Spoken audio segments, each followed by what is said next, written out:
بسم اللہ الرحمن الرحیم۔ السلام علیکم ورحمۃ اللہ وبرکاتہ۔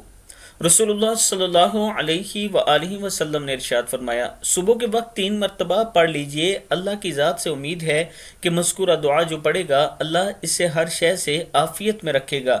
دعا کیا ہے؟ بسم اللہ الرحمن الرحیم، اللہم عافنی فی بدنی، اللہم عافنی فی سمعی، اللہم عافنی فی بصری، اللہم انی اعوذ بک من الکفر والفقر، اللہم انی اعوذ بک من عذاب القبر، لا الہ الا انت۔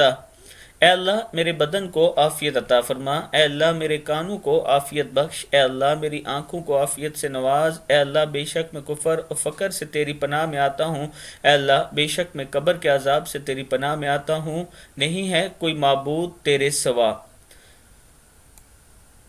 میں اپنے دوستوں سے گزارش کروں گا کہ اس ویڈیو کو آگے ضرور شیئر کریں اور اللہ تعالی ہم سب کو اس پر عمل کرنے کی توفیق دے۔ السلام علیکم ورحمۃ اللہ وبرکاتہ۔